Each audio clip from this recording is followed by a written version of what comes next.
छोटे शेयर ऊंची छलांग और काफ़ी सारे दर्शकों के हमें सवाल मिल चुके हैं। अगला सवाल यहाँ पर मिला है विनय कुमार जी का। अंशुल भाई, ये आपसे पूछना चाह रहे हैं कि फिलाटेक्स इंडिया और टाटा टेक से निकल जाएं क्या अंशुल सर? भैया अंशुल सर तो टाटा टेक को और ले रहे हैं, तो वो उस पर राय तो नहीं दे पा रहे, लेकिन फिलाटेक्स इंडिया पर पूछ लेता हूँ मैं। फिलाटेक्स इंडिया, अंशुल जी क्या लग रहा है आपको? सर वीकली चार्ट पे इसमें स्ट्रक्चर चेंज किया था 49.54, उसी को रीटेस्ट करने नीचे आ रहा है। मोस्ट लाइकली इस जोन में 4-6-8 हफ्ते बेस बनाएगा, उसके बाद वापस से 66-40 तक जाएगा। तो अभी तो एग्जिट नहीं करना चाहिए, स्टॉप लॉस लगा लेना चाहिए 48 का क्लोजिंग बेसिस पे, और 49.5 के आसपास थोड़ा सा एवरेज कर सकते हैं। 48 का वीकली क्लोजिंग स्टॉप लॉस ले लेना चाहिए। स्टॉक ने स्ट्रक्चर चेंज किया तो बहुत जल्दी टूटेगा नहीं, लेकिन हाँ, अगर मिड कैप स्मॉल कैप में प्रेशर आएगा तो थोड़ा 19-20 जरूर हो सकता है। ठीक है। शेख साहब पूछ रहे हैं सर, एस्ट्रल पॉली, इसको फ्रेश बाय कर सकते हैं क्या अरुण सर? जी डेफिनेटली कर सकते हैं। शॉर्ट टर्म में मुझे लग रहा है मोमेंटम अच्छा है। अभी तक ऐसे स्टॉक है जो ये भी एक वीकली हाई के आसपास ही ट्रेड कर रहा है। स्टॉप लॉस 1519 का लगा के बाय करें, 1610 के टारगेट रहेंगे। शॉर्ट टर्म में अच्छा लग रहा है, ओवरऑल चार्ट भी मजबूत है। तो 1519 का स्टॉप लॉस लगाएं और 1610 का टारगेट रखें। स्टॉक को शॉर्ट टर्म के लिए डेफिनेटली बाय करके चल सकते हैं। जी, एक और दर्शक है हमारे सर, ओसवाल पंप और पूछ रहे हैं।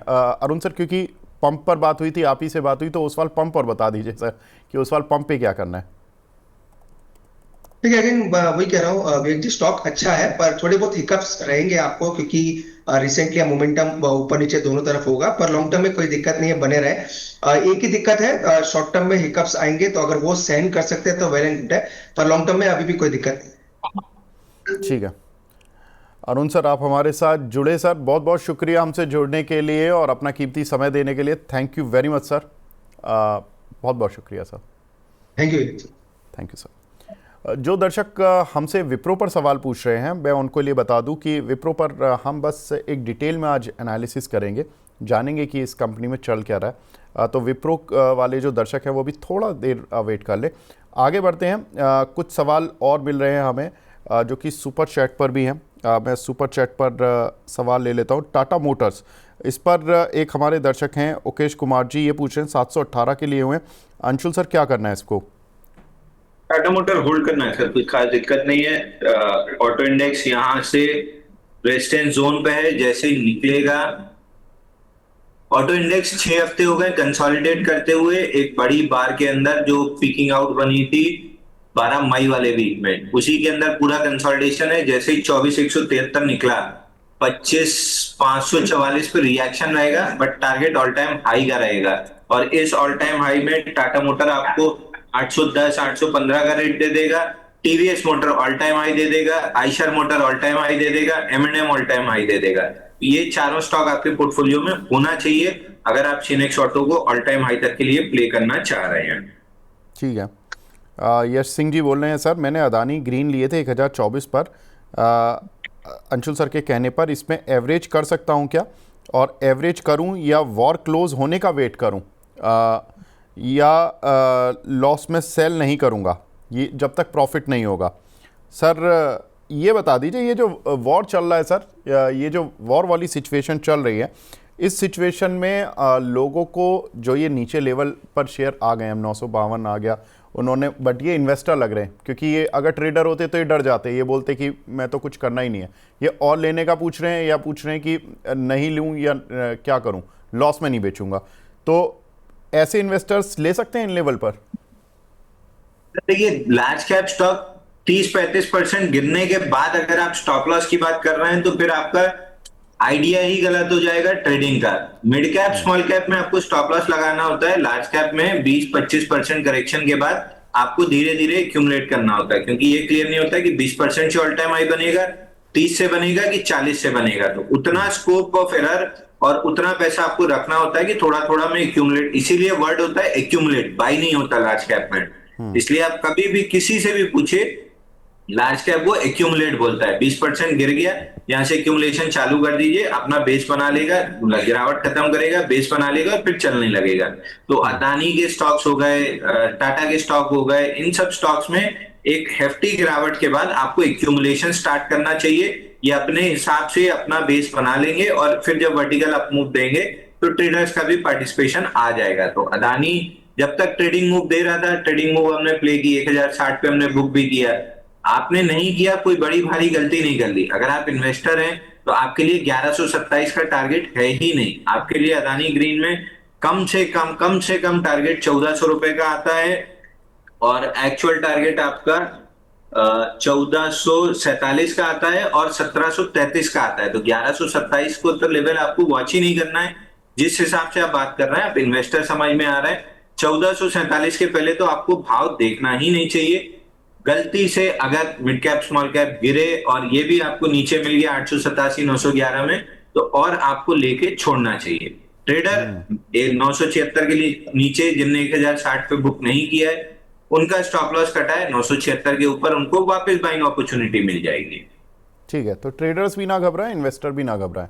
ट्रेडर्स के लिए ये देखिए, आपका स्टॉप लॉस कटा 1076 पर, 976 पर, माफ़ कीजिएगा, 976 के ऊपर आ जाएगा, फिर बाय कर लीजिएगा। तो आपका केवल टाइम लैग ही तो जा रहा है ना, आप लॉस को लॉस ही मत मानो।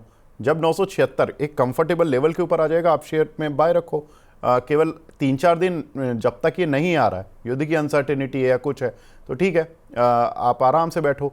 और जो इन्वेस्टर हैं वो तो पूरे आराम से बैठो। जब सर ने टारगेट ही इतने बड़े बड़े दे दिए, 1400 की रेंज में दे दिया, 1700 की रेंज में दे दिया, घबराना क्यों है? कुछ नहीं है, कोई डर नहीं है। आगे बढ़ते हैं। यहाँ पर देखिए, भावना शर्मा जी बोल रही हैं, सर मैं तो अंशुल सर पे बहुत ट्रस्ट करती हूँ। अंशुल भाई, ऐसा नहीं है, आप हमेशा ऐसे बोलते हो हमारे दर्शकों को कि मुझे मम्मी पापा और बीवी और बच्चे प्यार करते हैं। आपको जनता भी प्यार करती है सर। और भावना जी बता रही हैं मैडम कि सर टाटा टेक पर ट्रस्ट है, आपकी रिकमेंडेशन पर ट्रस्ट है। अब बता दीजिए ये बोल रहा था सर, ये 4 लोग प्यार करते हैं तो ये चारों मिला झाड़ू मारते हैं, तो आप पांचवा प्यार करने वाला मेरी पीठ नहीं बर्दाश्त कर पाएगी। नहीं यार, ऐसा नहीं ना कि आपको प्यार कर रहे हैं लोग तो आप उसको एक्सेप्ट करो, प्यार से ही करो। और देखो, अगर प्यार से कोई आप एक चीज बताओ, अगर चारों की मार आपको लगी कि सही में मार है, तो आपने उनको छोड़ दिया क्या? नहीं सर, एक कहावत है, निंदक नीरे राखिए। मैं हमेशा निंदा को पॉजिटिवली लेता हूं। मैं अपने चार्ट को, अपने कोट्स को पिछले 3 दिन में जितना मैंने अपडेट किया है, मेरे को नहीं लगता किसी और ने किया होगा। अब तो खैर ग्रॉक और चैट जीपीटी की मदद मिल गई तो काम बहुत आसान हो गया। पूरे कोट्स मैंने उठा के अपने अपडेट किए हैं कि शॉर्ट टर्म ट्रेडिंग के हिसाब से उसको कैसे मॉडिफाई करना है, इन्वेस्टर्स के लिए उसको वीकली चार्ट पे ले जाके कैसे मॉडिफाई करना है। तो मजाक अपनी जगह, बट निंदा से मैं कभी नहीं घबराता। निंदा मेरे लिए हमेशा और ग्रो करने का एक तरीका होता है, क्योंकि अगर आप यस मैन के बीच में घिर गए तो आप कभी ग्रो नहीं कर पाएंगे। ग्रो आपको करना है तो आपको हमेशा निंदा सहनी पड़ेगी।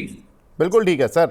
तो ये यही बोल रही हैं कि सर बिल्कुल वो हमें ऐसे टीच करते हैं जो कि कोई भी नहीं करता। और उन्होंने कोई मतलब कोई भी सवाल नहीं भेजा, उन्होंने केवल आपके लिए सुपर चैट यही भेजी है। और बताइए सर, और आपको बर्थडे वाला दिन याद करो या इतने सुपर चैट पर, केवल सुपर चैट पर आपको प्यार ही प्यार मिला था सर। एक आध दो तो हर जगह होते हैं सर। भगवान राम को भी पूरी तरह से सबने प्यार थोड़ी ना किया था, तो ऐसा कुछ नहीं होता। एक हमारे दर्शक हैं सर, दिव्यांशु स्वयं जी, SW सोलर, इसमें क्या राय रहेगी आपकी? सर SW सोलर ब्रेकआउट दिया था 17 जून को, लेकिन कल के प्रेशर में नॉट एग्जैक्टली फेल किया है, बट हाँ थोड़ी सी नेगेटिव कैंडल की फॉर्मेशन जरूर हुई है। अगर ये स्टॉक 308 रुपए प्रोटेक्ट किए रहता है क्लोजिंग बेसिस पे, वीकली क्लोजिंग बेसिस पे, मेरे को बहुत ज्यादा उम्मीद है कि इसमें एक बड़ा बाउंस बैक, मतलब बड़ा 30% का बाउंस बैक 441 तक बन रहा है, जो वीकली पे ऑर्डर ब्लॉक है। कभी भी नीचे से अगर ऑर्डर ब्लॉक चेंज होता है, मतलब बेरिश टू बुलिश होता है, तो जो लास्ट बेरिश ऑर्डर ब्लॉक होता है उसको टेस्ट करने बाउंस बैक में चीजें 100 में से 80 चीजें जाती हैं। और जिस आपका नीचे एक्यूमुलेटिव वॉल्यूम बना है, मेरे को SW सोलर, मतलब मैं 800 रुपए से जब बाइंग क्लाइमेक्स किया था तब से मैं नेगेटिव था स्टॉक पे। अब जाके मैं पहली बार पॉजिटिव हुआ हूं जब ये 300 के ऊपर टिकना स्टार्ट किया है। तो 300-308 की जोन अगर बची रही स्टॉक में इस पूरी गिरावट में, तो 441 के टारगेट ऑलमोस्ट सर्टेन लग रहे हैं। तो I would be a buyer on any consolidation, weekly पे इनसाइड बार मिल जाए या कोई टाइट रेंज। अभी तक देखिए पूरी इस हफ्ते जो मिड कैप स्मॉल कैप में कार्नेज हुआ है, ये स्टॉक अभी तक पिछले हफ्ते का लो नहीं तोड़ पाया, इनसाइड बार ही बना रहा है, तो ये अपने आप में पहली रिलेटिव स्ट्रेंथ है। एक आध दो हफ्ते अगर इनसाइड बार रह जाती है तो 441 के टारगेट में कोई डाउट नहीं बनता है। तो अब मिड कैप इंडेक्स एकदम फ्री फॉल दिखाने लगे, जैसे आईटी में हमने देखा था 42,900 के बाद एकदम मुंह के बल गिर गया। अगर वैसा कुछ नहीं होता है तो इस स्टॉक में 300 का लेवल नहीं टूटेगा, 441 आने की प्रोबेबिलिटी मोर देन 80% है। तो ये रिस्क लेने जैसी है, थोड़ा समय होल्ड कीजिए। ठीक है सर। HFCL पर बाय प्राइस है 112। गौरव त्यागी जी का सवाल है, क्या करें इसमें? HFCL में बाउंस बैक बन रहा है। डेली चार्ट पे 1 2 3 4 5 6 7 8 डाउन डेज है, तो एक पुल बैक बनेगा 86 तक। बट अगर ये 86 87 का लेवल पहुंच तो जाएगा, पहुंच के अगर वहां टिक गया तो फिर कोई दिक्कत नहीं है, फिर स्टॉक में बड़ा बाउंस बैक 106 और 112 रुपए तक आ जाएगा। लेकिन अगर 86 के पास वापस से सेलिंग प्रेशर बना तब तो दिक्कत है, तो 86 के आसपास दोबारा से एक बार सवाल पूछना चाहिए। ठीक है अंशुल भाई, एक टाटा केमिकल पर और बता दीजिए। टाटा केमिकल 2 दिन में काफ़ी टूट गया, अभी ये लेवल लेने वाले हैं क्या शेयर को? सर टाटा केमिकल आपको याद होगा जब हमने प्रॉफिट बुक की थी 960 पे, तब से मैं बार बार कह रहा हूं कि 918 सपोर्ट जरूर है, बट लग नहीं रहा एक बार वहां पे लेना चाहिए, क्योंकि वीकली चार्ट पे कैंडल की क्लोजिंग बहुत अच्छी नहीं आई थी। तो मैं यहाँ पे 3 से 4 हफ्ते का समय दूंगा। स्ट्रक्चर पे कोई दिक्कत नहीं है, कोई ब्रेकडाउन नहीं है, लेकिन जो कैंडल अगर हाई पे क्लोज करती तो ये 2-3 हफ्ते कंटिन्यूअस मूव आती। अब जिस हिसाब की कैंडल बनी है ये लेगा, 3-4 हफ्ते का समय लेगा, अपने आप को वापस से गैदर करेगा, वापस से एनर्जी बिल्ड होगी और नेक्स्ट लॉन्च पैड में 990 रुपए आराम से जाएगा। इमीडिएट बाई करके रखना है तो ट्रेडर्स के लिए अभी अपॉर्चुनिटी नहीं बन रही है। अगर आप इन्वेस्टर हैं जो 6-8 महीने 1 साल का समय दे सकता है तो फिर आपके लिए ये रेट बहुत बेहतरीन है। यहाँ पे बाई करके धीरे धीरे हफ्ते 2 हफ्ते में थोड़ा थोड़ा स्टॉक बाई करके चलिए। आपके लिए फिर 990 का टारगेट नहीं है, आपके लिए 1100 ये हाई कितना है, 1132 रुपए 65 पैसे का टारगेट है। तो दोनों हिसाब से देखिए, अगर आप इन्वेस्टर हैं 6 महीना 1 साल के लिए तो एक्यूमुलेट कीजिए थोड़ा थोड़ा करके 1132 तक के लिए। ठीक है सर। एक हमारे दर्शक हैं सर यहाँ पर हीरो मोटो कॉर्प पर पूछ रहे हैं सवाल, मोहित नाबील जी का सवाल है सर, इसमें क्या करें? हीरो मोटो कॉर्प फाइनली ब्रेकआउट सस्टेन करने की कोशिश कर रहा है। आज के शेकआउट में भी या ये 2-3 दिन के शेकआउट में भी स्टॉक ने अच्छी रिलेटिव स्ट्रेंथ दिखाई है। तो आइडियली जो ऑटो इंडेक्स को ऑल टाइम हाई जाना है, इस स्टॉक में और टाटा मोटर्स में बाउंस बैक बनेगा इस पूरे ऑल टाइम हाई वाली चीज में। अब 5वां हफ्ता है, बल्कि 1 2 3 4 5 6वां हफ्ता है जहां पे टाइट रेंज क्लोजिंग है। स्टॉक में जैसे ही 4450 का लेवल निकलेगा, 4430 4450 की जोन, जैसे ये लेवल निकलेगा इसमें एक छोटी सी जोन अटकेगी 4723 पे, जो कि वीकली का 50% रिट्रेसमेंट है पूरे फॉल का। बट जो ब्रेकआउट का टारगेट बनेगा वो 4868 बनेगा। तो मेरे को 80% श्योर है कि ये स्टॉक धीरे धीरे करके 4719 आएगा और 60-65% श्योरिटी है कि 4868 का लेवल आएगा। तो मैं हीरो मोटो कॉर्प पे बायर रहूंगा, लेकिन 4450 के ऊपर जब सस्टेन करने लगेगा तब। ठीक है। एक हमारे दर्शक हैं हरीश जी, ये पूछ रहे हैं सर वारी एनर्जी के 100 शेयर हैं, इसमें 5% का करीब का प्रॉफिट आ रहा है, क्या करें? होल्ड करें या एग्जिट करें? होल्ड करना चाहिए सर, वारी एनर्जी होल्ड करना चाहिए। आज जिस हिसाब से स्टॉक ने रेजिलियंस दिखाया है, जिस हिसाब से रिवर्सल है, और 3 मिनट के चार्ट पे मैं वॉल्यूम देख रहा हूं, अगर आप अनजूम करेंगे पूरे चार्ट को तो इतना वॉल्यूम आपको पूरी कंसोलिडेशन में लेफ्ट साइड पे कहीं भी नहीं दिखेगा। मतलब कहीं ना कहीं आज इंस्टीट्यूशन एक्यूमुलेशन स्टार्ट हुआ है, ये प्रोबेबली कैरी फॉरवर्ड होगा, तो थोड़ा सा समय देना चाहिए। प्रोबेबिलिटी आपकी बन रही है कि इस बार ये 3140 का जो रेजिस्टेंस पिछली बार नहीं क्रॉस कर पाया था, इस बार क्रॉस कर लेगा। तो मैं तो आइडियली इस स्टॉक को कम से कम 6 महीने का समय दूंगा।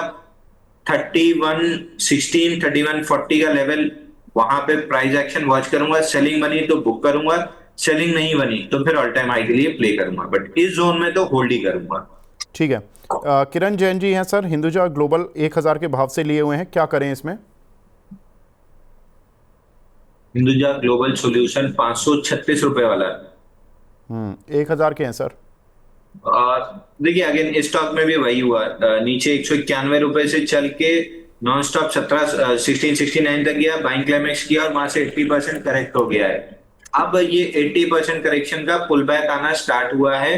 पुल बैक में आपको पहला टारगेट मिल जाएगा ऊपर में 718 रुपए तक। तो अगर थोड़ा सा यहाँ पे एवरेज कर लेंगे तो 718 पे आपको एग्जिट की एक अपॉर्चुनिटी मिल जाएगी। तो थोड़ा एवरेज करना चाहिए 718 रुपए पे, इस हिसाब से एवरेज कीजिए कि आप ब्रेक इवन पे निकल जाएं। ठीक है। अगला सवाल है डॉक्टर हसन राजा जी का, ATGL पर पूछ रहे हैं सर। अंशुल सर बताएं कि इसको रख लें क्या या क्या करें इसमें? सर ये काफ़ी टूट गया है, काफ़ी डैमेज हुआ है इस काउंटर पर भी। एटीजीएल गैप जोन हमने डिस्कस भी किया था सर, आपको याद होगा ट्यूसडे 17 तारीख को कि इसकी क्लोजिंग आई है 651 के नीचे। तो पहले ये गैप फिल करने जाएगा 621, 606। और Adani gas, Adani total gas, मतलब अदानी टोटल गैस और अदानी पोर्ट में ज्यादा दिक्कत इसलिए आई है क्योंकि जिस रीजन में फाइट चल रही है वहां से गैस का कारोबार बड़ा होता है। इराक, इजराइल ने जहां पे इनको मारा है वो ऑलमोस्ट 20% ग्लोबल सप्लाई करती है गैस की। तो अगर गैस में दिक्कत आई तो इनको दिक्कत आएगी। अभी तक ऐसा कुछ हुआ नहीं है बट सेंटिमेंटली वो इम्पैक्ट आ रहा है। अगर पूरा ये चीज खत्म होते होते कुछ भी ऐसा नहीं होता है कि हाइफा पोर्ट और इजराइल में और ईरान का, अगर ये जो लास्ट वाला जो एकदम स्टेट ऑफ हॉर्मुज के पास जो गैस फील्ड है, अगर उन दोनों में कोई दिक्कत नहीं रहती है तो अदानी ग्रुप बहुत तेजी से रिबाउंड मार जाएगा। ठीक है सर, कहाँ तक चला जाएगा ये शेयर? 708 का पिछली बार टारगेट किया था, इस बार दोबारा 708 का टारगेट करेगा। और इस बार 708 ना सिर्फ टारगेट करेगा बल्कि इस बार निकालेगा उसको, क्योंकि 3 बार हो गया वहां से रिटर्न। चौथी बार में जनरली कोई भी सपोर्ट या रेजिस्टेंस 3 बार तक ही उसकी स्ट्रेंथ रहती है। 3 बार हिट करने के बाद वो वीक हो जाता है। रेजिस्टेंस है तो ऊपर की तरफ टूट जाएगा, सपोर्ट है तो नीचे की तरफ टूट जाएगा। तो 3 बार हिट ऑलरेडी करके उसको वीक कर चुका है। इस बार 708 का कोई बहुत बड़ा वो नहीं रहेगा, 781 तक निकल जाएगा। ठीक है सर। सर अगला सवाल है ध्रुव पाठक जी का। हर हर महादेव बोल रहे हैं। महादेव सर, हर हर महादेव। एरोफ्लेक्स इंडस्ट्रीज़ और ओसवाल पंप में टारगेट और स्टॉप लॉस बता दीजिए। सर एरोफ्लेक्स इंडस्ट्रीज़ ये कल गिरे हुए मार्केट में भी 15% ऊपर था, आज भी ऊपर है, क्या करें सर इस काउंटर पर?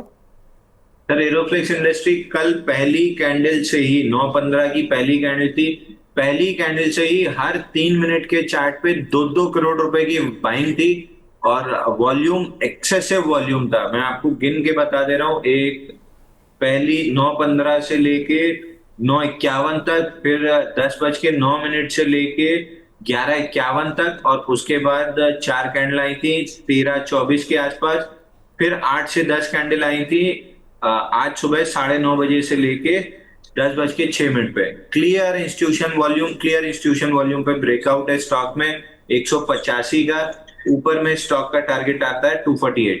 2 दिन में वर्टिकल अप मूव हो गई है तो आप कम से कम 15-20 कैंडल का कंसोलिडेशन बनता है ताकि डेली मूविंग एवरेज कैचअप हो जाए।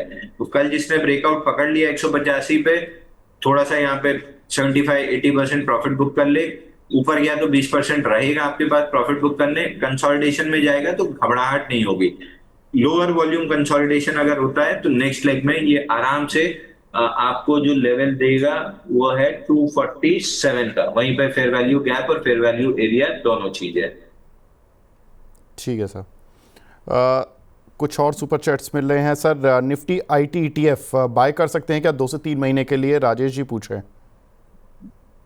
सर IT ETF की जगह आई वुड रादर प्रेफर, मतलब IT तो मेरी वॉच लिस्ट में है, ऑल टाइम हाई जाते हुए दिख ही रहा है, बट इस जंक्चर पे मैं ऑटो का ETF ज्यादा प्रेफर करूंगा।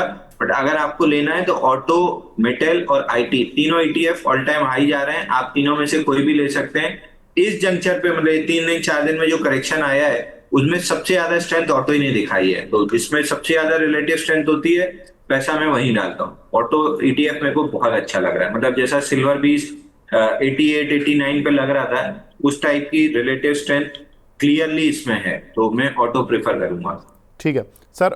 एरोफ्लेक्स वाले जो हमारे ध्रुव पाठक जी हैं उनका दूसरा सवाल रह गया था ओसवाल पंप। हालांकि इस पे 3-4 सवाल आ गए हैं आज, मुझे पर सुपर चैट पे आया तो लेना पड़ रहा है। टारगेट और स्टॉप लॉस कुछ बता दीजिए सर। ये जो IPO लिस्टिंग है ये वही वाला शेयर है? हाँ, मेरे पास डेटा एक ही दिन का आ रहा है सर, ये लग रहा है IPO लिस्टिंग ही है। हाँ, इसमें नीचे अब यहाँ पे आईपीओ का वही हिसाब किताब है, पॉजिटिव लिस्टिंग है, 3 से 5 दिन होल्ड करके जूस निकालना है। अभी का आपका ट्रेलिंग स्टॉप लॉस, अगर 5 दिन होल्ड भी करना है तो बिना स्टॉप लॉस के नहीं करना है, ट्रेलिंग स्टॉप लॉस के साथ करना है।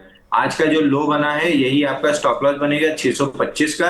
अगर ये प्रोटेक्ट होता है तो फिर स्टॉक में और अपसाइड मिलेगी, और फिलहाल जिस आपका वॉल्यूम है मोस्ट लाइकली ये प्रोटेक्ट होगा, 2-3 दिन में थोड़ा बहुत और पैसा देगा लेके, लेकिन निकल जाइएगा, फिर आईपीओ बेस बनने का वेट कीजिएगा। ठीक है।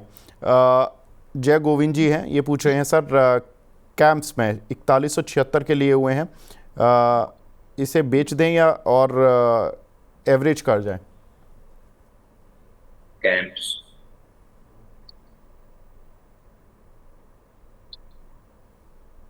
अभी होल्ड करना चाहिए सर, अभी कैंप्स होल्ड करना चाहिए। वीकली फेयर वैल्यू एरिया इसका 3963 था, वहां से बाउंस बैक ठीक ठाक आया है, तो अगर इस बाउंस बैक में 43-45 निकाला तो एक बार अटेम्प्ट मारेगा 4800 तक। अब एनएसटीएल का आईपीओ आ रहा है तो सीडीएसएल और कैंप्स में ट्रैक्शन है, एनएससी का आईपीओ आते आते एक राउंड और बीएससी में शायद ट्रैक्शन बनेगा, तो इन स्टॉक्स में अभी पॉजिटिव न्यूज फ्लो आती रहेगी, तो कैंप्स अभी एक बार के लिए होल्ड करना चाहिए।